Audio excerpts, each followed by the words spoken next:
चलिए question number 1 पे आते हैं। बुक ओपन कीजिएगा, प्रैक्टिकल 1 पे आ जाइए। ओके, जिनके पास बुक है वेल गुड, नहीं है तो आप अपनी बोर्ड पर देखिए। क्वेश्चन शुरू करें। देखिए क्वेश्चन 1 में क्या कह रहा है, from the following particulars submitted by Shri Ram Kumar compute his income from other source. मतलब बच्चों हम लोगों को IFOS income from other source के कंप्यूटेशन की बात कर रहा है, कैलकुलेशन की बात कर रहा है। पॉइंट 1 पे आइए।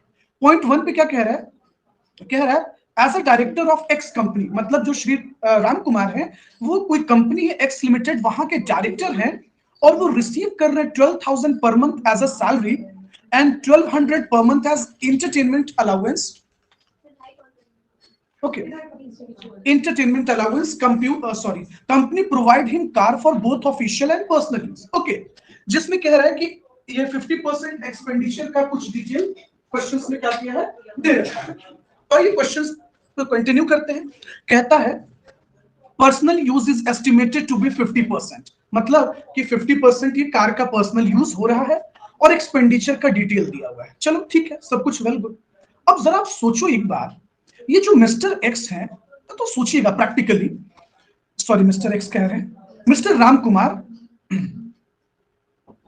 ये जो राम कुमार है ये क्या है दोस्त, एम्प्लॉय है। तो इसका मतलब कि मिस्टर एक्स के बीच और इनके बीच एम्प्लॉयर और एम्प्लॉय का रिश्ता है ना।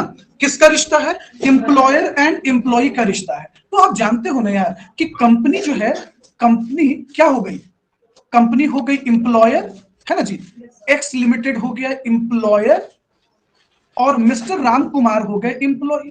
तो सवाल ये है कि जब इन दोनों के बीच एम्प्लॉयर और एम्प्लॉय का रिलेशन है तो ये कहां टैक्सेबल होगा, ये टैक्सेबल होगा सैलरी चैप्टर में, आईएफओएस में नहीं। लेकिन वो जानकर दिया है कि आपसे कुछ ना कुछ ब्लंडर हो जाए और मिस्टेक हो जाए, यानी कि पॉइंट नंबर ए, पूरा का पूरा पॉइंट नंबर ए हमारे लिए यूजलेस था। आगे बढ़ते हैं, कंटिन्यू करते हैं। He was also the director in another company from which he received 13,000 as director fee. अच्छा, ये क्या रिसीव कर रहे हैं, तो डायरेक्टर फी रिसीव कर रहे हैं, बहुत बढ़िया।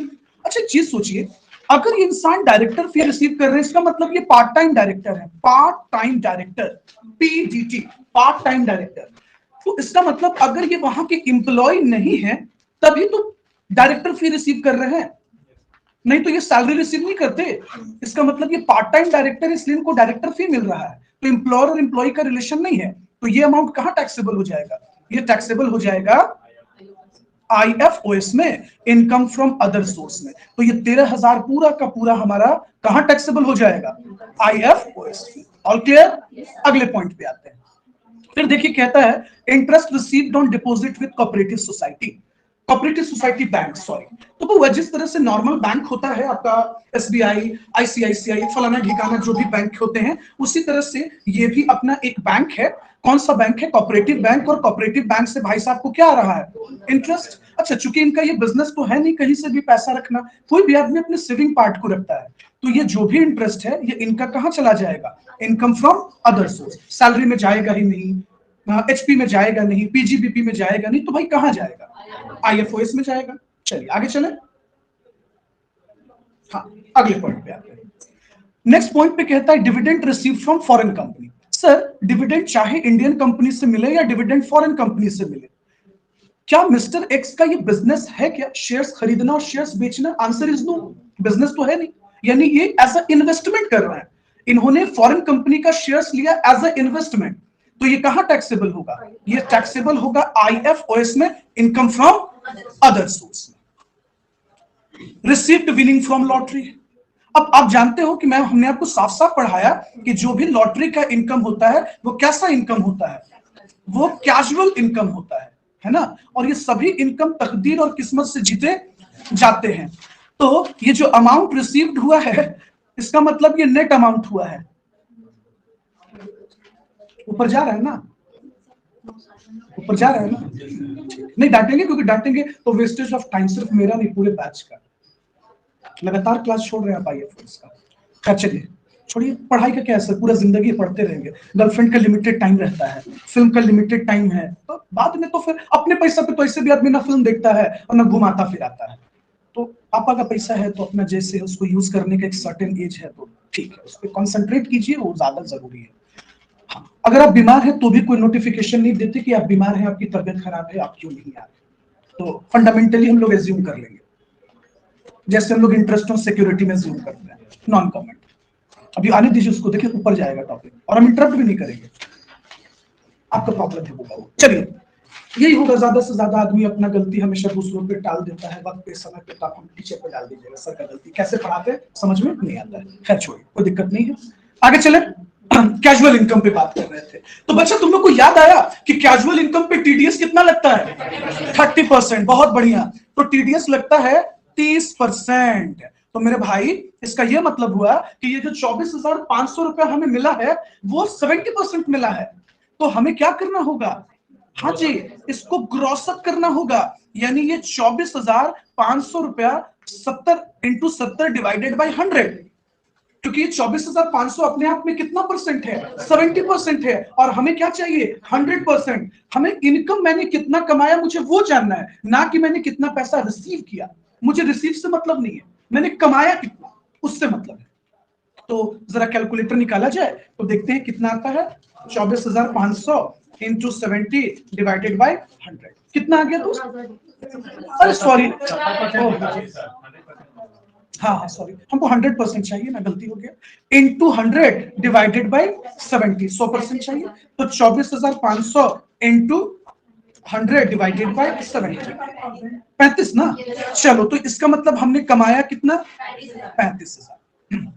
जानते हो, टीचर जब अपने स्टूडेंट को डांटता है ना, किसी भी स्टूडेंट को, उसको मानता है इसलिए डांटता है। अगर वो उसको पराया समझता ना, तो जैसे रोड पर वाले लोग इग्नोर करके चलते हैं, अपने रिश्तेदार इग्नोर करके चलते हैं, तो वो भी इग्नोर कर सकता था। वो हर व्यक्ति जो आपको कुछ नहीं टोकता है, वो आपको नहीं मानता है, उसको मतलब नहीं है कि आपका जिंदगी कहाँ जा रहा है। वो हर इंसान जो आपके लाइफ पे बोलने और टोकना शुरू करे, इसका मतलब है कि उस इंसान को आपसे अटैचमेंट है। वो आपके भाई, आपके टीचर, आपके पिता, आपके दोस्त, आपके पड़ोसी, आपके चाचा, कोई भी हो सकता है। जिसको लिटरली में आपसे दुश्मनी होगा ना, वो आपको छोड़ देगा, वो तो चाहेगा कि आप बर्बाद हो जाइए। तो डांटने वाला अक्सर बुरा लगता है, तो आपको 1 मिनट तो लगा होगा कि जब से एडमिशन नहीं, मास्टरवा तो पीछे पड़ा रहता है, हर बतवे पे बोलता है, पता नहीं कैसा थिटर आदमी है, क्योंकि पैसा दिए हैं हमको, तो उसका रिगार्ड्स तो बनता है, नमक हरामी तो नहीं कर सकते ना। लेकिन आप भी अपने जिद्दी पे हैं। Income from agriculture in England. अच्छा हुआ, चूंकि हमने इंडियन एग्रीकल्चर तो कमाया नहीं, इंग्लैंड तो फॉरेन में आता है। हाँ, इंडियन एग्रीकल्चर एग्जम्प्ट है, लेकिन फॉरेन एग्रीकल्चरल फुल्ली टैक्सेबल है। तो सर ये तो इंडियन है नहीं, इसका मतलब ये जो 78,000 है, ये क्या हो जाएगा? Fully taxable. मतलब कहां? वो भी अदर सोर्स में, IFOS में। अब आते हैं honorarium for delivering a lecture. तो देखिए क्या हुआ है कि आप कहीं लेक्चर दिए होंगे किसी सोसाइटी में, हो सकता है किसी सोसाइटी की ओपनिंग होगी, आपको एज अ गेस्ट बुलाया गया और आपको एक सम्मान राशि दी गई है 1,200 रुपए की। एक बात बताइए दोस्त, क्या ये आपका बिजनेस है? नहीं। आपका ये काम तो नहीं था कि हर जगह आप जाकर स्पीच दें। क्या आप किसी पॉलिटिकल पार्टी के प्रतिनिधि हैं? नहीं सर, ऐसा भी नहीं है। तो आपको ये जो सम्मान राशि मिली है, ये आपका किसी सैलरी का पार्ट नहीं हो सकता, ये आपका बिजनेस का पार्ट नहीं हो सकता, ये कैपिटल गेन का पार्ट नहीं हो सकता। और मैंने आपको बताया, जो इनकम कहीं नहीं जाता वह IFOS में जाता है। तो ये 1,200 रुपए भी कहां टैक्सेबल हो जाएगा? IFOS में हो जाएगा, है ना। तो अब ये बताइए, अब आते हैं, देखिए क्वेश्चन को थोड़ा क्लीन करते हैं तो चीजों को एकदम समझ पाएंगे आसानी से। पॉइंट नंबर 1 तो डिट्टो दोस्त कैंसिल हो गया, यानी तो ये पूरा का पूरा आपको बेकार देकर रखा था, ये जाएगा ही नहीं, ये बस आपको उलझाना चाहता है, आपका दिमाग डेविएट करने के लिए ऐसा कुछ कर रहा है। तो बस कौन सा कैलकुलेशन होगा? Point 2, point 3, point 4, point 5। हाँ, बस आपको यहां याद रखना है, ये आपको ग्रॉसअप करना है। ग्रॉसअप मींस हमको ओरिजिनल इनकम जानना है। मेरे हाथ में कितना पैसा आया डजंट मैटर, मैंने कमाया कितना मुझे वो जानना है। तो रिसीव का मतलब हुआ मेरे हाथ में कितना आया, और ग्रॉसअप का मतलब मैंने कमाया कितना। तो मैंने कमाया कितना? 35,000 रुपए। कैसे निकाला भैया? 24,500 का 100% निकाल लिए। कोई दिक्कत? चलिए, तो जल्दी से इस क्वेश्चंस को बनाया जाए, और देखिए मैंने आपके लिए सॉल्व किया है, शायद आपको आसान हो जाए। डायरेक्टर फी कहां चला जाएगा? Income from other source. Interest on deposit with cooperative society, ये भी other source. Dividend from foreign company, other source. और लॉटरी को हमने ग्रॉसअप कर लिया है, लेकिन बस मैंने वहां ग्रॉसअप नहीं लिखा, मैंने डायरेक्ट ब्रैकेट में लिख दिया है, तो आप प्लीज एक लाइन नीचे जाइएगा, ग्रॉसअप लिखिएगा, उस अमाउंट को क्रॉसअप करिएगा, फिर लिखिएगा 35,000। ओके। अगर इंडियन एग्रीकल्चर होता तो हम एग्जेम्प्ट कर देते, लेकिन ये फॉरेन एग्रीकल्चरल है इसलिए टैक्सेबल होता है। हमेशा याद रखिएगा बाबू, इंडिया में जो भी खेती बाड़ी होती है, जो भी एग्रीकल्चरल इनकम होता है, उसको केंद्र सरकार एग्जेम्प्ट कर देती है। सॉरी टू से, इनकम टैक्स उसको एग्जेम्प्ट कर देती है। केंद्र सरकार, गलत बोल दिया मैंने, इनकम टैक्स उसको एग्जेम्प्ट कर देती है। और जो सम्मान राशि मिला मुझे, ऑनरेरियम वाला पैसा, वो भी हमने कहा टैक्सेबल कर दिया आईएफओएस में, इनकम फ्रॉम अदर सोर्स। तो एक बार इस क्वेश्चन को खुद से बनाना चाहिएगा। बना लिए हैं? Very good. चलिए सब लोग बना लीजिए। चलिए क्वेश्चन नंबर 2 पर आते हैं। आइए ध्यान से सुनिएगा। ओके, शुरू किया जाए। देखिए क्वेश्चन 2 पे क्या कह रहा है। Shri Swami Prasad furnishes the following particulars of his income for the previous year 31st March 2023। चलो वेल गुड। आगे कहता है डिविडेंड फ्रॉम टी कंपनी। अच्छा, टी कंपनी से कितना डिविडेंड आ रहा है हमें? 2500 ग्रॉस, मतलब ये आपने इतना पैसा कमाया। डायरेक्ट कह रहा है ग्रॉस, ग्रॉस का मतलब मैंने कमाया। आगे कहता है 60% of income of company is agriculture. अब पता है बहुत बच्चे क्या सोचेंगे, बहुत बच्चों के दिमाग में ये चलेगा कि सर अगर हमने 2500 का डिविडेंड कमाया और इस कंपनी का 60% एग्रीकल्चरल है, तो उस हिसाब से 2500 रुपया का 60% होता है 1500 रुपया। और आपने कहा कि एग्रीकल्चरल इनकम एग्जेम्प्ट है। बहुत बच्चे ऐसा सोच रहे होंगे, हम अभी क्लियर करते हैं। और 40% अदर इनकम है सर, तो 900 हो गया हमारा अदर इनकम। अगर आप ऐसा सोच रहे हैं तो आप टोटली गलत है सर। ये आपको डेविएट करने के लिए कह रहा है। सर एक बात बताइए, कंपनी का ना इनकम 60% एग्रीकल्चरल है। श्री स्वामी प्रसाद का थोड़े है एग्रीकल्चरल। स्वामी प्रसाद ने खेती थोड़ी ना किया, कंपनी ने एग्रीकल्चरल एक्टिविटी किया, कंपनी ने खेती बाड़ी किया, स्वामी प्रसाद ने नहीं किया दोस्त। तो स्वामी प्रसाद ने सीधे डिविडेंड रिसीव किया। और रूल कहता है कि अगर ये आपका बिजनेस नहीं है तो ये कहां टैक्सेबल होगा? आईएफओएस में। तो ये पता है आपको, ये जो लाइन ये लिखा 60% वाला, ये आपको उलझाने के लिए लिख रहा है, आपका ध्यान खींचने के लिए, डेविएट करने के लिए, ताकि आप ब्लंडर कर दीजिए एग्जाम में। तो ये क्लियर हुआ?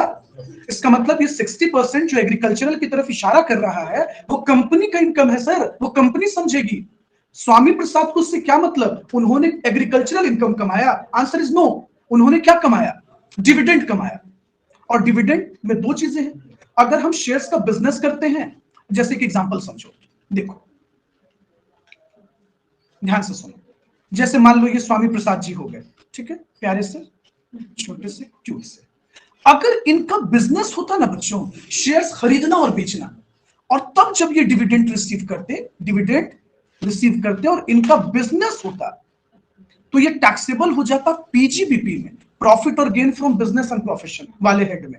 लेकिन इनका ये बिजनेस नहीं है दोस्त, इन्होंने इन्वेस्टमेंट किया है, निवेश किया है, कुछ पैसे कमाए होंगे जिनको इन्होंने निवेश किया, और उस इन्वेस्टमेंट पे क्या रिसीव किया? डिविडेंड रिसीव किया। इसीलिए लॉ कहता है कि अगर आपका ये बिजनेस नहीं है तो ये टैक्सेबल होगा आईएफओएस में। मैंने आपको कल बताया भी था ये पॉइंट। आगे चलते हैं। उसके बाद कहता है अमाउंट वोन फ्रॉम हॉर्स रेस। भैया इन्होंने रुपया जीता, अमाउंट जीता किस चीज में? Horse race. इन्होंने सट्टेबाजी में पैसा लगाया होगा, तो बेटिंग बोली लगाई होगी रेस में। 1 नंबर घोड़ा, 2 number, 3 number, 4 number, 10 number, 9 number के घोड़े पे पैसा लगाया और ये पैसा जीत गए। अच्छा, ये नहीं कह रहा है कि इन्होंने 2500 रिसीव किया, कह रहा है इन्होंने जीता। There is a difference between receive करना एंड जीतना, है ना जी। तो अगर कोई कह रहा है कि इन्होंने 2500 जीता, इसका मतलब ये अमाउंट ऑलरेडी क्रॉस है, ये ग्रॉस अमाउंट है। तुमको इसको ग्रॉस अप करने की कोई जरूरत नहीं है। और तुम जानते हो कि हॉर्स रेस कैजुअल इनकम में आता है, इसीलिए ये जब भी टैक्सेबल होगा तो आईएफओएस में होगा, इनकम फ्रॉम अदर सोर्स में टैक्सेबल होगा। इसका लेक्चर भी शायद ये वाला पार्ट नहीं ना कटा था, ये था ना रिकॉर्डिंग में, वो भी लोग नहीं किए होंगे, दोनों लोग नहीं अपडेट किए हैं।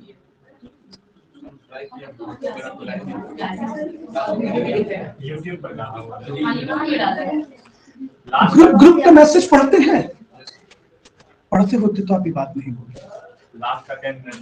बस ये टॉपिक है, मेन टॉपिक है। चलो, winning from lottery. Sir second number point फिर से समझाइए ना।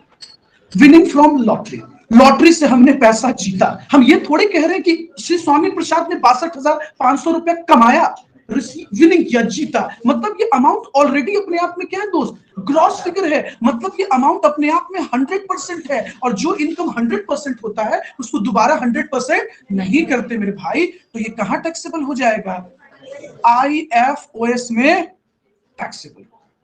आगे बढ़े, चलिए, interest received on deposit with the firm. आइए आपको ये बड़ा एक काम का चीज है, ये सिखाते हैं, ध्यान से सुनिएगा। अच्छा, आप लोग को याद है जिस जमाने में आप 12th क्लास में पढ़ा करते थे, जब आप चूजा थे, तो आप देखे थे पार्टनरशिप फर्म से बहुत बार इंटरेस्ट मिलता था पार्टनर्स को। पार्टनर लोग बहुत बार लोन देते थे फर्म को और बदले में इंटरेस्ट वगैरह लेते थे। तो सुनिए, आपको एक चीज बताते हैं, इनकम टैक्स लॉ। अच्छा, वहां आप इसलिए नहीं पढ़ पाए ना क्योंकि आप 12th में अकाउंट्स पढ़ते थे, इनकम टैक्स नहीं पढ़ते थे। लेकिन देखिए होता क्या है बुआ, इनकम टैक्स रूल कहता है कि अगर कोई पार्टनरशिप फर्म, समझे, अगर कोई पार्टनरशिप फर्म किसी को भी, किसी का मतलब कोई भी, अगर ये ब्याज का पेमेंट करते हैं, इंटरेस्ट का पेमेंट करते हैं किसी को भी, तो ये फर्म की जिम्मेदारी बनती है कि इनको 10% TDS डिडक्ट कर लेना चाहिए। बात समझिएगा, क्या कर लेना चाहिए, 10% TDS डिडक्ट कर लेना चाहिए। इसका यह मतलब हुआ कि पार्टनरशिप फर्म जब भी किसी को पेमेंट करेगी तो 100% नहीं करेगी, 90% पेमेंट करेगी, और उस आदमी का TDS जो डिडक्ट किया गया है वो इनकम टैक्स को जमा करा दिया जाएगा। इनकम टैक्स डिपार्टमेंट को ये पैसा भेज दिया जाएगा कि लीजिए मालिक, 10% इस आदमी का पैन कार्ड नंबर है जिसका मैंने पैसा काटा है, आप ये रख लीजिए। अब यहां मुरली समझिएगा, इस बात को ना इस क्वेश्चन से कनेक्ट कीजिए शांति से, एकदम दिमाग शांत करके। कहता है कि स्वामी प्रसाद ने इंटरेस्ट रिसीव किया है किसी पार्टनरशिप फर्म से 5400। सोचो, जो फर्म ने इनको इंटरेस्ट पे किया है उस पर भी तो ये कानून अप्लाई होता होगा, पॉइंट टू बी नोटेड। तो इसका मतलब स्वामी प्रसाद को जो पार्टनरशिप फर्म इंटरेस्ट दे रही है वो 10% डिडक्ट की होगी, और ये जो 5400 अमाउंट पे किया गया है ये अमाउंट अपने आप में 90%। इसका मतलब स्वामी प्रसाद ने एक्चुअली में कितना इंटरेस्ट कमाया है वो देखिए।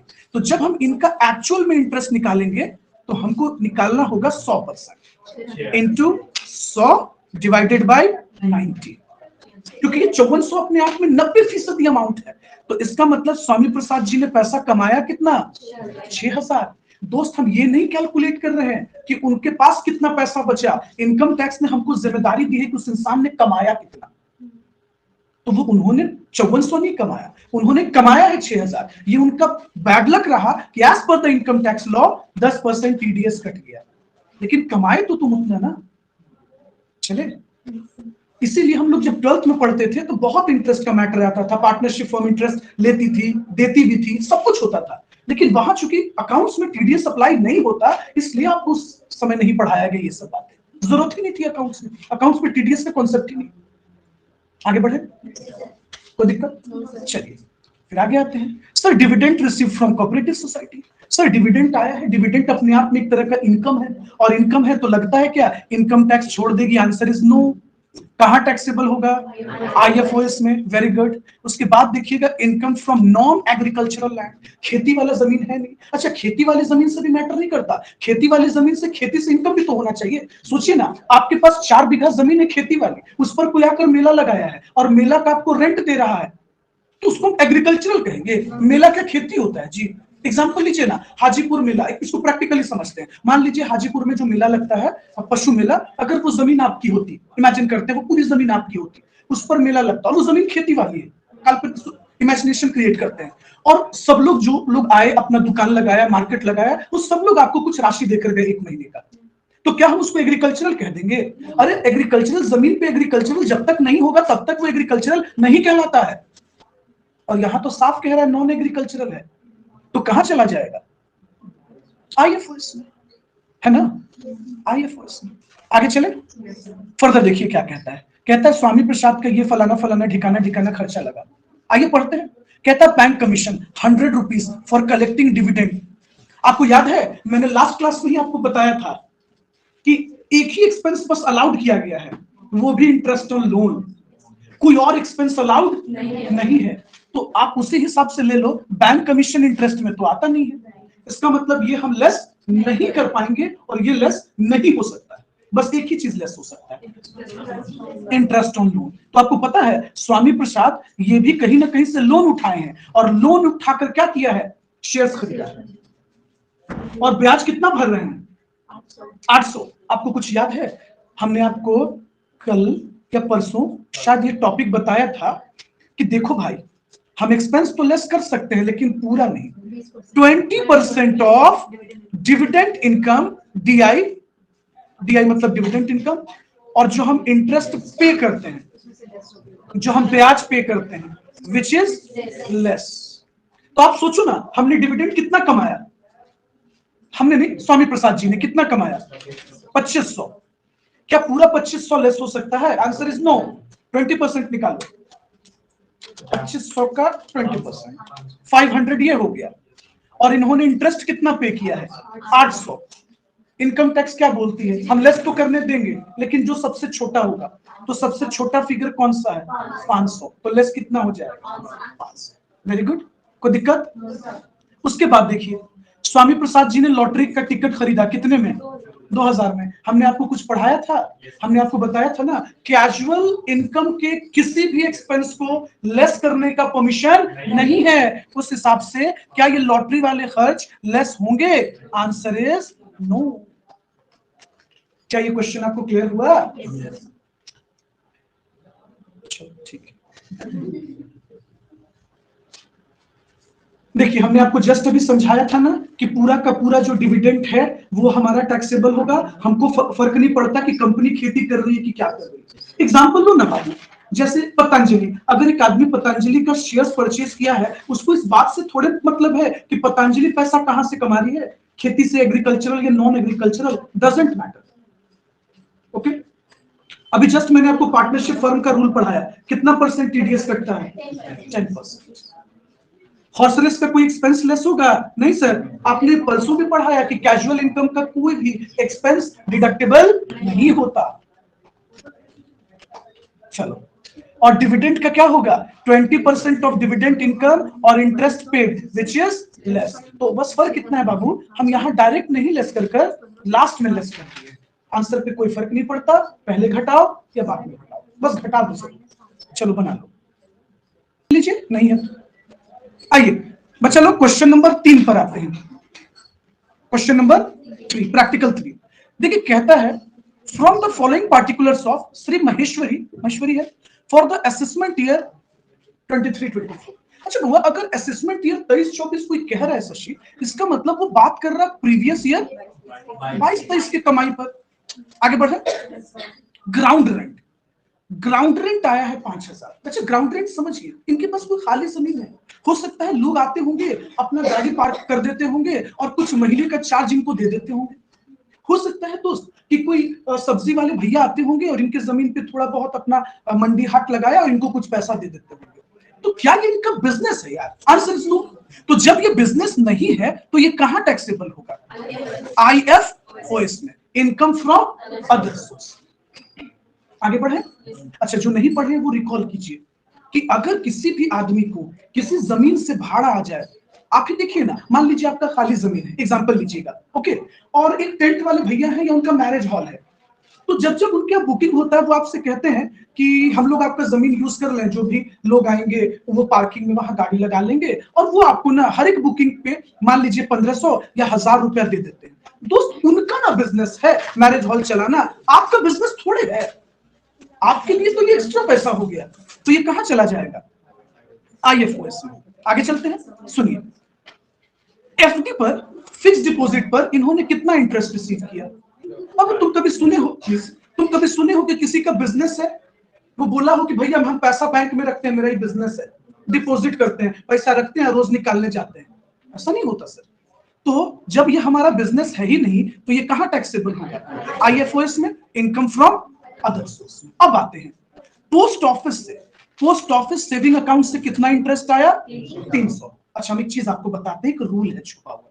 आप तो जानते हैं ना कि सरकार अक्सर चाहती है कि पोस्ट ऑफिस को प्रमोट किया जाए, है ना? क्यों प्रमोट किया जाए? भैया ज्यादा से ज्यादा लोग बैंक का इस्तेमाल कम करें और पोस्ट ऑफिस में पैसा रखें, पोस्ट ऑफिस बैंकिंग का यूज करें, पोस्ट ऑफिस का एटीएम यूज करें। सरकार ऐसा चाहती है। तो सुनिए, गवर्नमेंट ना इनकरेज करने के लिए टैक्सेशन बेनिफिट्स बनाई है। कही है कि अगर आपका इंडिविजुअल खाता है, इंडिविजुअल अकाउंट है, मतलब अकेला अकाउंट है, तो 3500 तक इंटरेस्ट माफ कर दिया जाए। कितना? 3500 तक एग्जेम्प्ट कर दिया जाएगा। और अगर आपका ज्वाइंट अकाउंट है, मतलब आप और आपके पापा दोनों का अकाउंट है, या दो भाई हैं, या हस्बैंड वाइफ है, ठीक है, तो इसको बोलते हैं ज्वाइंट अकाउंट। ज्वाइंट अकाउंट आप जानते हैं नॉर्मल बैंक में भी बनता है। तो ज्वाइंट अकाउंट तक 7000 इंटरेस्ट एग्जेम्प्ट। मतलब अगर आपको ब्याज मिल रहा है ना, तो 7000 तक ज्वाइंट खाता पर ब्याज एग्जेम्प्ट है। अब आप ही सोचो, अगर किसी आदमी को 300 मिला है इंडिविजुअल अकाउंट पर, श्री महेश्वरी को, तो ऐसे भी एग्जेम्प्ट कितना तक है इंडिविजुअल खाता पे? 3500। तो आप सोचिए ना, इनको तो लिमिट से भी कम मिल रहा है। यानी क्या ये टैक्सेबल होना चाहिए? Answer is no. रूल के अकॉर्डिंगली ये क्या हो जाना चाहिए? एग्जेम्प्ट। अच्छा, ये रूल सिर्फ पोस्ट ऑफिस बैंकिंग पर अप्लाई होता है। आप SBI, private bank, HDFC, ICICI पे मत अप्लाई कीजिएगा, सिर्फ पोस्ट ऑफिस पर। कितना एग्जेम्प्ट होता है? इंडिविजुअल खाता और ज्वाइंट अकाउंट डबल कर दिया दोस्त। एक आदमी था 35, दो आदमी 7। हाँ, लेकिन ये मत सोचिएगा कि अगर उस ज्वाइंट अकाउंट में 3 अकाउंट होल्डर है तो फिर बढ़ा लिए, नहीं, 2 ही रखा गया। ऐसे ज्यादातर ज्वाइंट अकाउंट में 2 ही लोग होते हैं। आगे चलते हैं। Income from sublet. अच्छा, याद है आपको हम आपको एक सबलेट बताए थे। अब सोचिए ना, श्री महेश्वरी जी क्या कर रहे हैं बुआ, कि इन्होंने एक घर रेंट पर लिया है। कितने में? 3,000। और इन्होंने इसी मकान को दूसरे व्यक्ति को रेंट पर लगा दिया, यानी भाड़े पर लेकर भाड़े पर दे दिया। तो इसका मतलब 2000 तो इनका बीच का इनकम हो गया। लेकिन क्वेश्चन में तो ये कह नहीं रहा है कि श्री महेश्वरी जी का यही काम है कि ये प्रॉपरली घर रेंट पर लेती हैं और दूसरों को रेंट पर देती है। अगर इनका बिजनेस होता तो हम कहां टैक्सेबल करते? पीजीपीपी में। बिजनेस है नहीं, और आप जानते हो कि जो इनकम कहीं नहीं गया वो कहां जाएगा। तो इसका मतलब ये जो सबलेट से ये 2000 रुपया कमा रही हैं, ये कहां जाना चाहिए? आईएफओएस में, है ना? कोई दिक्कत? क्लियर? आगे आते हैं। अब सुनिएगा next topic. She received dividend. इन्होंने कितना डिविडेंड रिसीव किया है? 3580 रुपए। कितना रिसीव किया है? 3580 on the shares of Indian company. अच्छी बात है। अब आपको क्या लगता है, क्या हम इस डिविडेंड को एग्जेम्प्ट कर दें? नहीं सर, डिविडेंड टैक्सेबल है, लेकिन हाँ, देखना होगा कि क्या श्री महेश्वरी जी का बिजनेस है। बिजनेस तो है नहीं। क्वेश्चन ने कहीं कहा क्या कि वो बिजनेस कर रही है? नहीं। तो ये 3580 रुपया कहां चला जाएगा? आईएफओएस। आगे बढ़े। आगे देखिए, कहता है on 1/6/2022 Shri Maheshwari took a loan. इन्होंने कितने का लोन उठाया? कितने % ब्याज रेट पर? Very good. क्या करने के लिए? To purchase the share of other company. अब आपके दिमाग क्लिक कर रहा होगा कि सर बताए थे कि डिविडेंड से सिर्फ एक ही एक्सपेंस लेस होता है, वो भी इंटरेस्ट और लोन। तो ये जो 12% पे कर रही है 6 महीने का, 6 महीना होगा ना कि 9 महीना होगा? 6 से लेके मार्च तक 9 मंथ। तो अगर हम 9 मंथ का इंटरेस्ट कैलकुलेट करें तो क्या वो लेस होगा?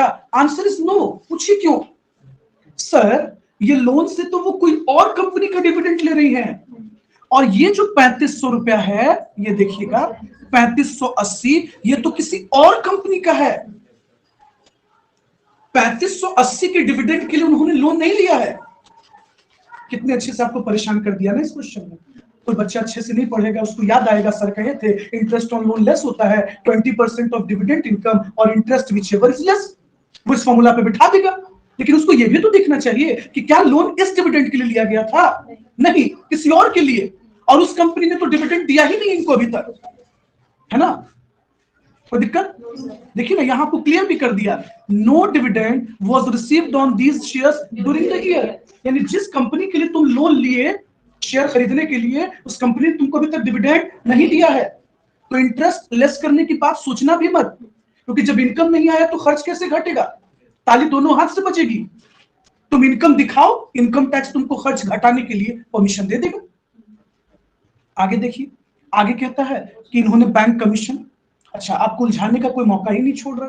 सर, बैंक कमीशन तो ऐसे भी नहीं जाता है, चाहे किसी भी शेयर्स का मामला हो। आगे देखिए क्या बोलता है, for collecting dividend and spend 400 for collecting the rent. अच्छा, ये सबलेट का मैटर है। इन्होंने 3,000 भाड़ा दिया और 5,000 रुपये भाड़ा पे लगाया, तो कितना कमाया, और उस पर 400 रुपए इनका क्या हो गया है, खर्च हो गया है। तो क्या हम ये लेस कर सकते हैं? हाँ सर, बिल्कुल लेस कर सकते हैं, अलाउड एक्सपेंस है। इनकम टैक्स कहती है कि तुम घटा लो, हमको कोई आपत्ति नहीं है। कैसा एक्सपेंस है? अलाउड एक्सपेंस है। क्लियर हुआ आपको? कोई दिक्कत? क्या इसको फिर से डिस्कस करें? चलिए अब हम स्क्रीन पे ला देते हैं और बुक ओपन कीजिएगा, और जो दिक्कत होगा हम लोग, तो क्वेश्चन नंबर 4 पर हम लोग आते हैं। 4 हमारा इंपॉर्टेंट क्वेश्चन है, सुनिएगा। देखिए सर, सबसे पहले कहता है mister x has following investment in the previous year ended on 31st March 2023। चलिए ओके, देखिए कहता है पहला पॉइंट कि 50,000 कॉमा दिया हुआ है, ध्यान दीजिएगा कॉमा दिया हुआ है, मतलब इन्होंने 50,000 का इन्वेस्टमेंट किया, निवेश किया है। कितना परसेंट ब्याज मिलेगा? 12% Haryana state electricity board bonds, मतलब हरियाणा स्टेट इलेक्ट्रिसिटी बोर्ड जो है ना, उसका बॉन्ड इन्होंने लिया। कितने का लिया? 50,000 का लिया, और उस पर टोटल इंटरेस्ट कितना जा रहा है? उस पर टोटल इंटरेस्ट जा रहा है 12%। अच्छा, पहला सवाल कि क्या ये सिक्योरिटी गवर्नमेंट है? सर, आपने कहा था जब तक गवर्नमेंट वर्ड लिखा ना हो उसको गवर्नमेंट मत मानना। इसका मतलब सर ये क्या हो गया हमारे लिए? Non government. Very good, non government. तो पहले आप दो चीज सीखिए, गवर्नमेंट और नॉन गवर्नमेंट पहचानना। तो आपने ये देखा कि ये नॉन गवर्नमेंट है, कैसे हम पहचाने? क्योंकि पूरे लाइन में कहीं भी गवर्नमेंट वर्ड नहीं लिखा है। अच्छा, फिर मैंने आपको दो चीज और पढ़ाया था। मैंने आपको बताया था कि गवर्नमेंट का एक टैक्स फ्री होता है, सॉरी, नॉन गवर्नमेंट में एक टैक्स फ्री होता है और एक लेस टैक्स होता है ना जी? एक टैक्स फ्री होता है और एक लेस टैक्स होता है। आगे बढ़े। अब सर एक बात बताइए, नॉन गवर्नमेंट तो आपने पहचान लिया, लेकिन टैक्स फ्री कैसे पहचानेंगे? क्या टैक्स फ्री वर्ड कहीं लिखा हुआ है? नहीं। तो इसका मतलब ये जो हरियाणा स्टेट इलेक्ट्रिसिटी बोर्ड का जो बॉन्ड है वो क्या है? नॉन गवर्नमेंट लेस टैक्स है। पक्का? चलो अब देखो, नॉन गवर्नमेंट लेस टैक्स में दो कानून होता है। देखो, जैसे हाईलाइट करेंगे तो शायद आपको याद आ जाएगा। हमने आपको बताया था इसमें दो रूल होता है। अगर परसेंटेज गिवन हो, परसेंटेज इज गिवन, आप डायरेक्ट कैलकुलेट कर लीजिए ब्याज। और अगर लमसम दिया हुआ, लमसम मतलब सीधे मोटा मोटी आपको अमाउंट दिया हुआ है, तो आप ग्रॉस अप करो। क्या हमने क्लास में आपको यह बात पढ़ाया है? हाँ जी सर। तो बताइए इस केस में आपको क्या दिख रहा है? लमसम दिख रहा है या परसेंटेज दिख रहा है? सर हमको लगता है कि परसेंटेज दिख रहा है। तो भाई मेरे, जब अपने को परसेंटेज पता ही है तो तुम ही बता दो, 50,000 पे 12% अगर हमको इंटरेस्ट मिलेगा तो कितना हो जाए? 6,000। सिंपल। चलिए, तो ये तामझाम को इरेज किए और ये पता कर लिए। अभी तामझाम बहुत बार लिखेंगे तो आपको याद होता चला जाएगा। यानी मेरा इंटरेस्ट इनकम कितना हो गया? 6,000। कोई दिक्कत? सर कैसे आपने लाया? अरे मेरे भाई, आप 50,000 का 12% निकाल ना लो। आगे चले? चलिए, रिलैक्स होकर समझिएगा, फिर अपना सब उतार लेंगे। पहले समझना ज्यादा जरूरी है। अगले पॉइंट पे आते हैं। फिर देखिए, कहता 40,000 कॉमा कॉमा, मतलब निवेश, इन्वेस्टमेंट है। हमने कितने का इन्वेस्टमेंट किया? 40,000।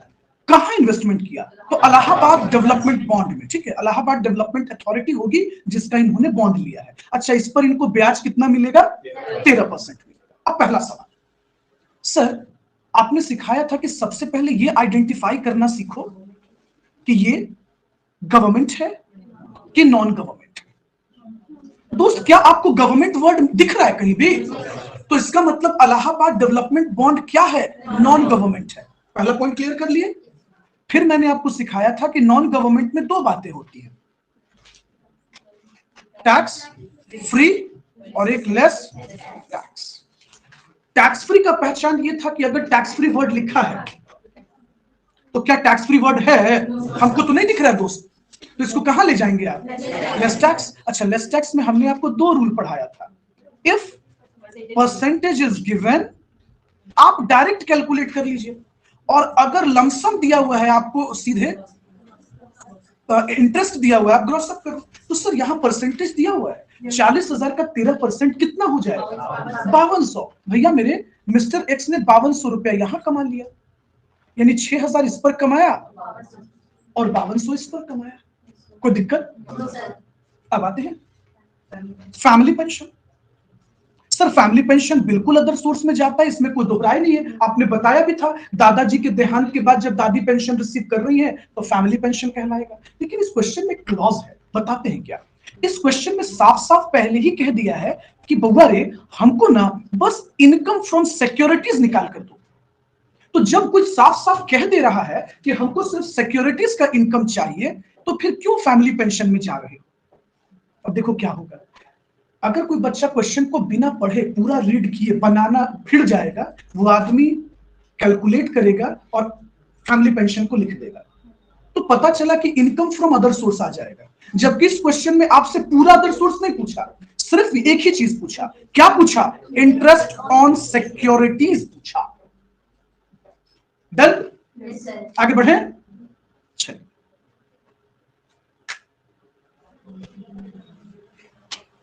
देखिए, एक सवाल अच्छे से समझ लीजिएगा ना, फिर आप सब बनाने लगेगा। अगले पॉइंट पे आते हैं। तो इसका मतलब फैमिली पेंशन का यहाँ कोई कैलकुलेशन नहीं होगा। हम ये नहीं कह रहे दोस्त के अदर सोर्स में नहीं जाता, बिल्कुल जाता है, इस क्वेश्चन में नहीं जा रहा है। आगे देखिए क्या बोलता है। 5940 रिसीव्ड इंटरेस्ट, साफ कह दिया, यानी ये 5940 रुपया इन्वेस्टमेंट नहीं है, इंटरेस्ट है। साफ साफ कह रहा है on tax free secured security of chit fund India private limited company. ये दोस्त हम आपको सिंपल तो सिखाए हैं कि पहले एक चीज खोजो ना कि ये गवर्नमेंट है कि नॉन गवर्नमेंट है। हमको लगता है बुतरू भी बता देगा कि ये नॉन गवर्नमेंट है। क्यों? क्योंकि गवर्नमेंट वर्ड कहीं लिखा हुआ अच्छा, अगर नॉन गवर्नमेंट मिल जाए तो खोजो टैक्स फ्री है या लेस टैक्स है। सर साफ साफ तो कह रहा है कि टैक्स फ्री है। अच्छा, टैक्स फ्री का रूल मैंने आपको क्या बताया था, याद करो, always gross up, always gross up. अभी एक बार स्क्रीन पर चलते हैं उस टॉपिक पर ताकि आपको याद आ जाए। ऑलवेज ग्रॉस अप, रुको देखिए, हमने आपको क्लास रोज दिन इसी तरह पढ़ाया था ना कि सबसे पहले आप आइडेंटिफाई कीजिए ये गवर्नमेंट है या नॉन गवर्नमेंट है। अगर गवर्नमेंट है तो दो चीजें हो सकती है, टैक्स फ्री। टैक्स फ्री कैसे आइडेंटिफाई करेंगे, लिखा होगा। और अगर टैक्स फ्री है तो सब क्या हो जाएगा, एग्जेम्प्ट। लेस टैक्स का रूल क्या बताया था आपको, गवर्नमेंट को टीडीएस काटने का पावर है ही नहीं, तो जो भी अमाउंट आपको मिलेगा वो हमेशा 100% मिलेगा, बताया था ना हमने। उसके बाद आते हैं नॉन गवर्नमेंट पे। नॉन गवर्नमेंट में क्या चीज है, दो चीजें हैं, या तो वो टैक्स फ्री होगा या लेस टैक्स होगा।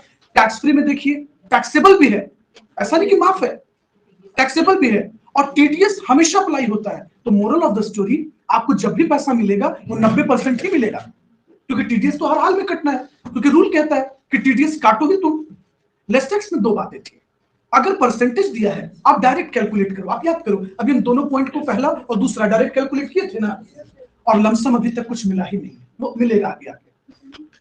ये हम लोग पढ़े थे ना, याद आया? ठीक है, इतना बार रिकॉल करना कि भूसा में हमारे आटे जाए। आइए वापस से क्वेश्चन पे आ जाते हैं।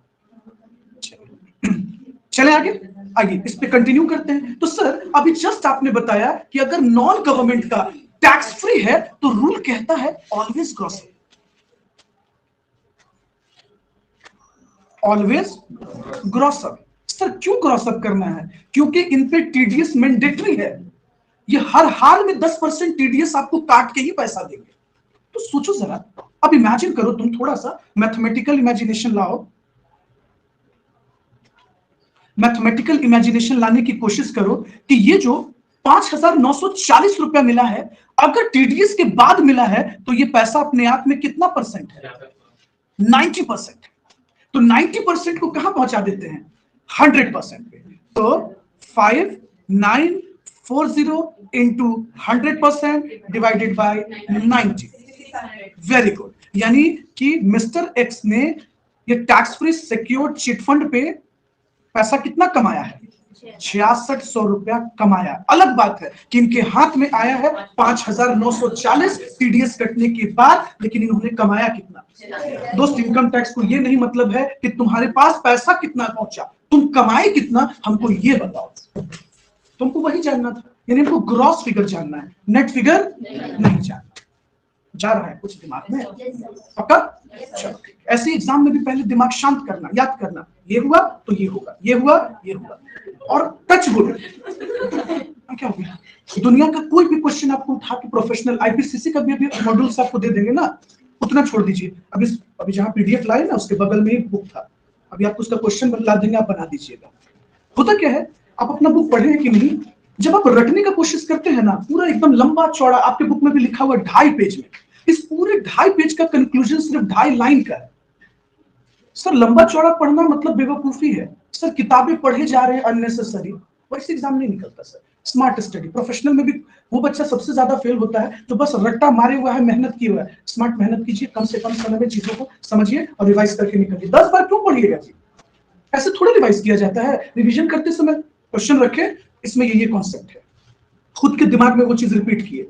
हाँ, जो पहले से पढ़े हुए थे देखे खोल के, हाँ ये सब हमको याद था, आगे बढ़े। फिर से बनाने लगे तब तो हो गया, पढ़ लिए। आगे चले, अगले पॉइंट पे आते हैं। 72,000 कॉमा दिया है, कहता है 10% tax free listed debenture of company. तो वो इंटरेस्ट का नाम नहीं लिया, मतलब ये 72,000 इन्वेस्टमेंट है, निवेश है, इन्वेस्टमेंट है। कंटिन्यू कर रहे हैं, है ना? तो अब समझो मेरे भाई, पहला सवाल कि सर आप कहे थे कि आइडेंटिफाई करो ये गवर्नमेंट है कि नॉन गवर्नमेंट, तुमको क्या लग रहा है? हमको तो लग रहा है कि गवर्नमेंट वर्ड नहीं लिखा है तो नॉन गवर्नमेंट है। और उसमें भी सबसे सुंदर बात देखिए, टैक्स फ्री है, और टैक्स फ्री का रूल आप पढ़े थे, ऑलवेज ग्रॉस अप, मतलब 10% का टीडीएस उस पर अनिवार्य है। देखना, यहीं पर तुम फंसोगे। टोटल इन्वेस्टमेंट कितना था? एज पर एग्रीमेंट आपको ब्याज डिबेंचर कंपनी कितना देगी? तो कितना हो गया? 7200, है ना? कितना हो गया? 7200। अब यहां पर एक बात समझिए, रूल कहता है ऑलवेज ग्रॉस अप, इसका मतलब एक्चुअली में ये इनकम आपका 7200 नहीं है, क्योंकि ये 7200 आपको कितना मिल रहा है अपने आप में? 90%, यानी आपका एक्चुअल इनकम है इंटू 100 भागा 90, कितना रहा है? 8,000। चेक करूं ना, 8,000। अरे 7200 को ग्रॉस अप करेंगे तो 8,000। अब पता है इस क्वेश्चन में कैसे फंसिएगा? सुनिए, कोई भी बच्चा क्या करेगा, 72,000 का 10% निकाला, 7200 लिख दिया।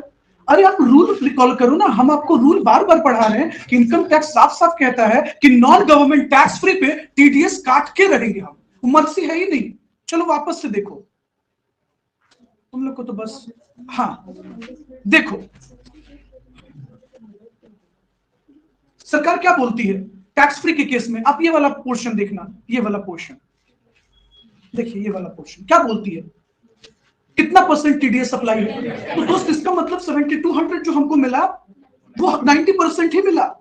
ऑलवेज ग्रॉस अप, हमने ये भी आपको समझने के लिए बीइंग अ स्टूडेंट लिख दिया है, ऑलवेज ग्रॉस अप, मतलब आपको कभी भी नॉन गवर्नमेंट के टैक्स फ्री के केस में पूरा पैसा नहीं मिलेगा, समझे? पूरा पैसा नहीं मिलेगा।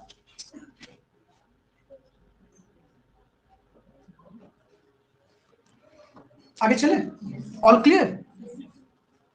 तो ये वाला जो पॉइंट था ना, इस पे अक्सर ब्लंडर हो जाता है एग्जाम में।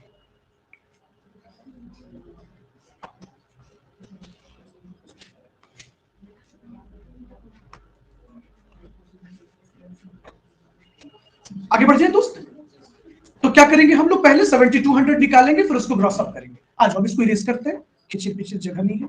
अगले क्वेश्चन पे आइए, देखिए अगला क्वेश्चन क्या कह रहा है।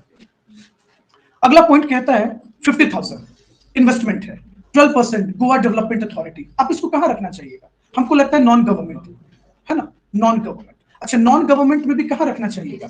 लेस टैक्स में। लेस टैक्स के अकॉर्डिंगली डायरेक्ट आपको इन्वेस्टमेंट पर परसेंटेज है, तो 50,000 का 12%, 6,000 हमारा इंटरेस्ट हो गया। आगे चले, यहां तक तो आप बहुत आसानी से निकाल दिए। अब आपको मैथमेटिकल कॉन्सेप्ट में ये उलझाएगा, आइए उस पर आते हैं। कहता है ही टुक अ लोन, अब इसका कैलकुलेशन होल्ड पे डालेंगे, पहले आप इतना बनाइएगा तब हम आगे चलेंगे, बस थोड़ा सा समराइज करते हैं। He took a loan to purchase a Goa development authority of 20,000। अच्छी बात है, किस ब्याज दर पे? 11%, on which interest due but not yet paid, यानी प्रीवियस ईयर से तुम अभी तक पैसा नहीं भरे हो। तो अब सोचो जरा, अगर 20,000 पे हमको इंटरेस्ट पे करना है 11%, तो कितना हो जाएगा? 2200, यानी 2200 रुपया इंटरेस्ट हम अभी तक पेमेंट नहीं किए। आगे का मैटर देखिए, आगे कहता है कि बैंक चार्जेस 2% एज कलेक्शन, यानी ये सब काम ना आपका कौन की है? बैंक की है। और बैंक कहती है कि देखो ये सब काम के बदले हम तुमसे 2% कमीशन लेंगे। अब तुम डिविडेंड पे मत चले जाना, डिविडेंड अलग चीज होता है और बॉन्ड्स सिक्योरिटीज अलग होता है, पता है ना? There is a difference between securities and dividend. Dividend shares पे मिल रहा है, बॉन्ड्स अलग होता है। तो देखो दोस्त, बैंक कहती है कि 2% तुम हमको कलेक्शन करने का दो ऑन रियलाइजेशन ऑफ इंटरेस्ट, मतलब तुम कितना कमाए उस पर नहीं, तुम्हारे हाथ में कितना पैसा आया उसी का 2% दो। देखो तुमको घुमा कर क्या बोलना चाह रहा है? ग्रॉस फिगर का नहीं, नेट फिगर का। अगर इस लाइन को कोई बच्चा नहीं समझ पाएगा एग्जाम में, तो वो क्या करेगा कि जितना फिगर आया उसका 2% निकाल लेगा। लेकिन उसको समझना चाहिए कि बैंक क्या कह रही है, ऑन रियलाइजेशन, तुमको रियलाइज कितना हुआ। जैसे छोटा सा एग्जांपल लो ना तुम, ये डिबेंचर वाला, कहने को तो इनका इनकम 8000 है, लेकिन इनको मिला तो 8 नहीं ना, मिला कितना? 7200। तो बैंक 8000 का 2% लेगी कि 7200 का 2% लेगी? रियलाइज्ड अमाउंट का ना, रियलाइज्ड कितना है? 7200। आगे चले, चलिए अब इसका कैलकुलेशन को होल्ड पे डाल दीजिए, ठीक है? इसको बाद में एक बार फिर से डिस्कशन करेंगे। अभी जितना पढ़ाए हैं ये वाला पार्ट इसको बनाते हैं, तो चला जाए। आप बनाइएगा कि स्क्रीन कास्ट करें, ट्राई कीजिएगा।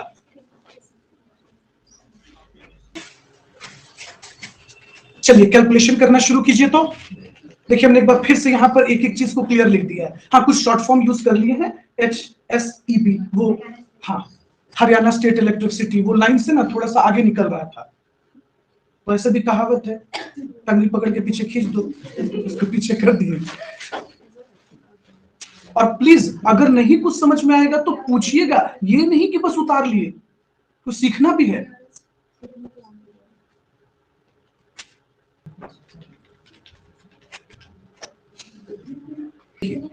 तो सुनिए बुआ, पॉइंट कहां पे फंसा इस क्वेश्चन में कि बैंक कहती है कि हम 2% किसका लेंगे भैया? किसका? इनकम कमाए उसका या रियलाइजेशन का?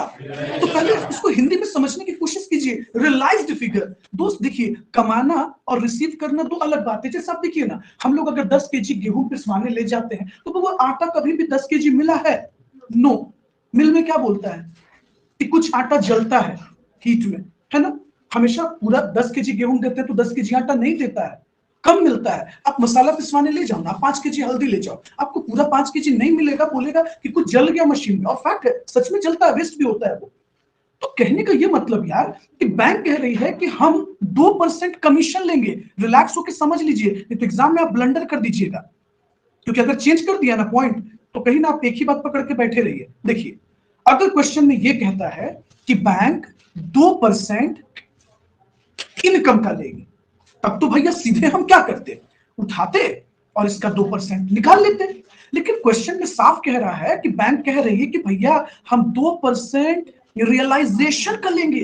एक बात बताओ, भले हम Haryana state electricity board bond पे, कहा बोला, हमको तो नहीं दिए, वहां रखे हैं शायद, देख लीजिए वहां 6000 रुपया, लेकिन क्या हम लोग 6000 रिसीव किए? भैया मेरे हाथ में तो 90% ना आया होगा जी, टीडीएस कटने के बाद 90% ना आया होगा। सब पैसा का कितना परसेंट आया होगा? तो हम सबका क्या कर लिए वर्किंग नोट में जाकर, देखो रफ में वर्किंग नोट में सबका 90% निकाल लिए, टोटल करके 2% निकाल लिए, और 572 रुपया बैंक हमसे ले लेगी। किस नाम पर? कलेक्शन चार्ज पे। 100 बात की एक बात, सिंपल। कोई दिक्कत?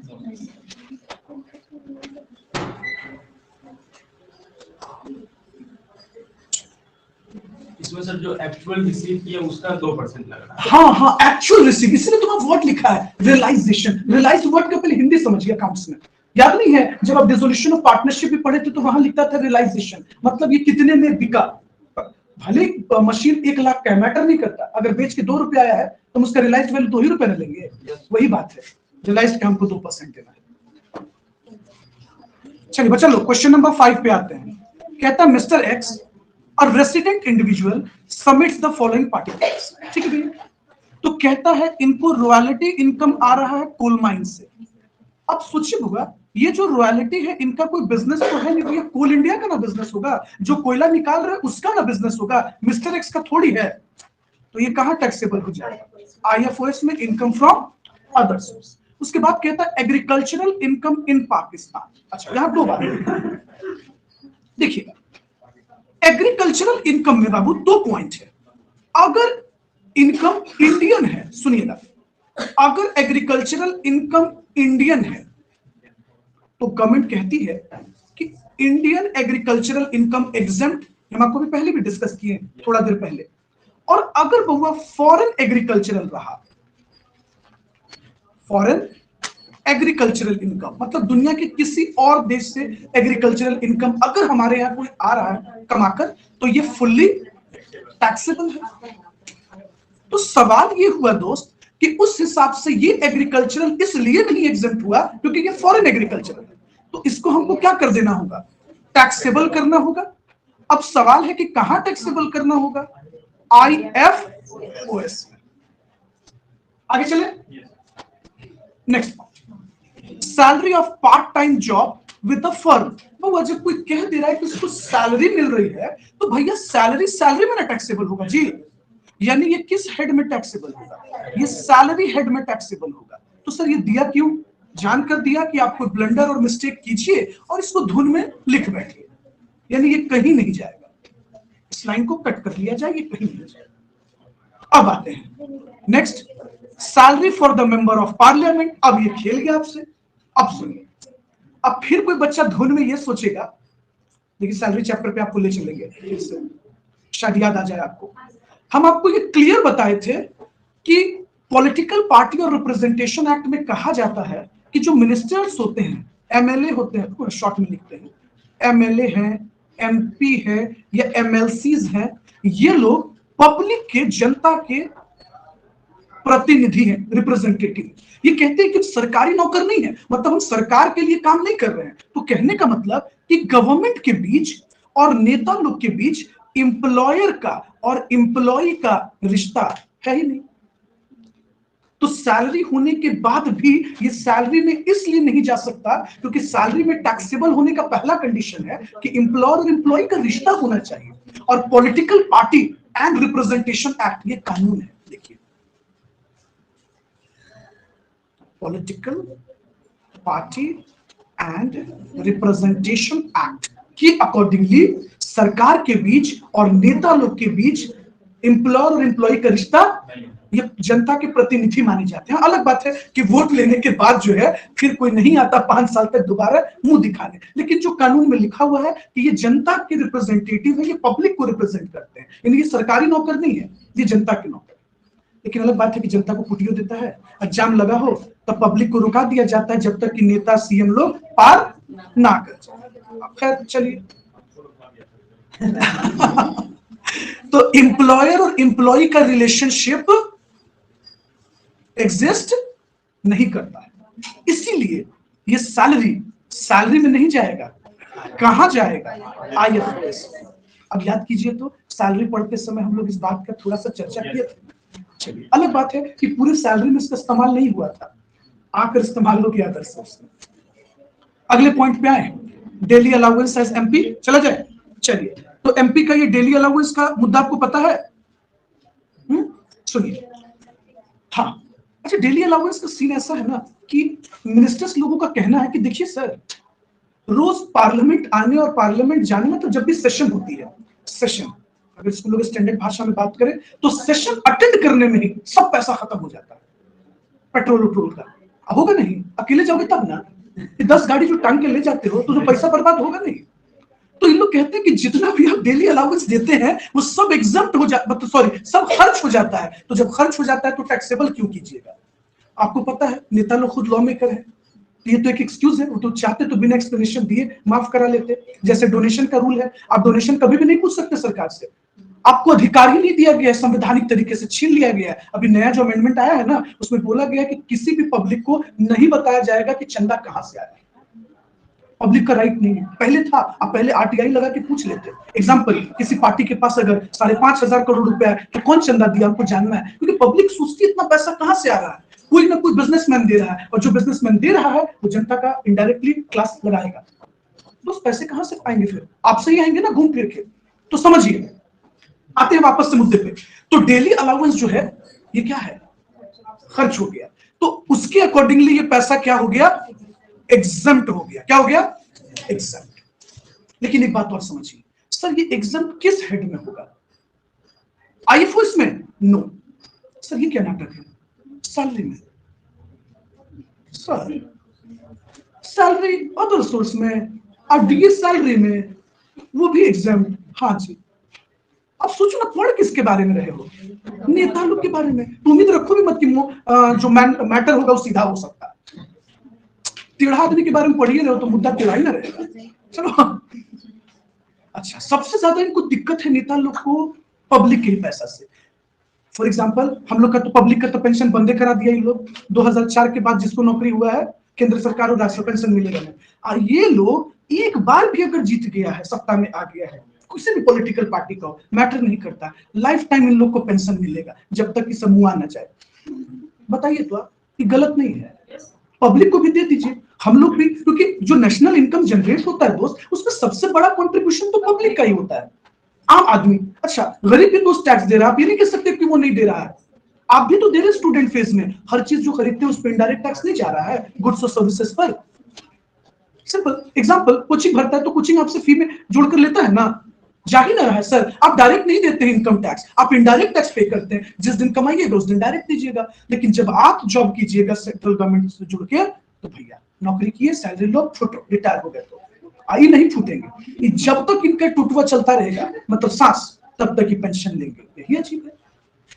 अभी नेता लोग, सब नेता को जानते हो, पब्लिक एक जगह बैठना चाहिए बहुत बड़े फील्ड में, और पूरे पब्लिक को बिठाना चाहिए। पब्लिक अपना क्वेश्चन रखना चाहती है, ये वाला पॉइंट जरूर रखेगी पब्लिक। इस तरह अगर पेंशन हटाया गया तो सबका हटा दिया। हाँ, लेकिन नेता लोग का नहीं होगा। तो यही फायदा है दोस्त, भले आप अगली बार जीते ना जीते, पैसा आता रहेगा। मतलब घर चलने भर आपको पैसा आ रहा है, घर चलने क्या, अच्छा फैमिली चल सकता है, क्योंकि इन लोगों की सैलरी भी नॉर्मल पर्सन से ज्यादा होती है। एक दिन के लिए भी सर ये लोग बने तो इन लोग का सैलरी, हाँ बन गए, मतलब बन गए, वो कंटिन्यू हो गया, चलता रहेगा। और देख लीजिए, हम लोग का जवान शहीद हो जाए तो बस, हाँ, सम्मान के साथ बॉडी घर भेज दिया गया, हो गया। उसके बाद कहाँ गया कोई कदर नहीं। अब उसके माँ बाप रोते रहे, बाल बच्चा रोते रहे। हाँ, अग्निवीर में तो भी नहीं होता। अच्छा, वो सम्मान भी नहीं। नेता लोग को कूटना चाहिए। खैर आइए, सुन लेगा तो हम ही को कूट देगा। His residential house has been taken on rent। लीजिए दोस्त, सबलेट का मैटर आ गया। देखिए ऐसा हुआ कि मिस्टर एक्स ने एक मकान लिया भाड़े पर। देखते जाइएगा दोस्त, अच्छे से समझिएगा। घर का भाड़ा कितना लग रहा है, 1,000। ये भाई साहब क्या किए कि खुद से रहने के लिए ज्यादा स्पेस था, तो इनको लगा कि हाफ एरिया तो वेस्ट हो रहा है। इन्होंने एक और रेंटर खोज लिया। स्टूडेंट लाइफ में सबसे ज्यादा होता है हुआ, एक घर ले लिए, 2 मित्र मिल गया, ए भाई तू भी रह जाना, आधा आधा रेंट दोनों भाई को बट जाएगा। अच्छा, एक और मिल गया, अच्छा तीनों एक एक कोना में। ऐसे भी अपने स्टूडेंट एज में एक गिनरा लग गया या गद्दा लग गया और एक तकिया हो जाए बस, बाकी कपड़ा तो जहां तक फेंका ही रहता है। वो तो बाहर निकलते समय हम लोग ढूंढते थे, है ना, कहाँ है, फिल इन द ब्लैंक्स। हाँ, तो सबलेट का रेंट कितना जा रहा है, 1200। अब आप बताइए, तो बस इनकम कितना, बिल्कुल गलत, 700 ना। अरे यार, तुम आधा में तो खुद ही रह रहे हो, तो अपना वाला भी रेंट इस पे बिठा दोगे। सबलेट का रेंट कितना लगा, 500 ही ना। और तुम रेंट सबलेट कितने पे किए, 1200 पे, तो 500 रेंट जा रहा है, 1200 आ रहा है, तो इनकम कितना, 700। यही मिस्टेक यहाँ हो जाता है, आदमी जल्दी जल्दी में 200, जैसे भी खुशी ने बोला, लेकिन आपको अच्छे से समझना था, हाफ पोर्शन पे आप खुद रह रहे हो, तो भैया तुम्हारा वाला भी उस पर बिठाएंगे। ये रेंट तो तुम्हारे हिस्सा में न जाएगा, तुम यूज कर रहे हो तो ये तुम्हारा है, समझे? ओके, चलिए अगले पॉइंट पे आते हैं। Dividend receive from cooperative society. दोस्त कहां जाएगा, आईएफओएस। अच्छा, क्या क्या खर्चा लगा, ही पेड कलेक्शन चार्जेस, डिविडेंड में लेस होगा ना, हम आपको बताएं डिविडेंड पे बस एक ही चीज लेस होता है, यानी ये लाइन यूजलेस था। अगर कुछ लेस होगा तो वो बस होगा इंटरेस्ट ऑन। अच्छा, रॉयल्टी पे इन्होंने कितना खर्चा किया है? 3000। ये डिडक्टेबल है, यानी एक्चुअल में रॉयल्टी इनकम कितना है? 17,000। कितना है? 17,000। चलिए आइए, कितना नंबर क्वेश्चन है अपना? 5। लीजिए जल्दी से 5 नंबर बना लीजिए, कोई दिक्कत है तो बोलिए भैया। ठीक है, छुट्टी हो जाएगा। अनुराग को जाना है।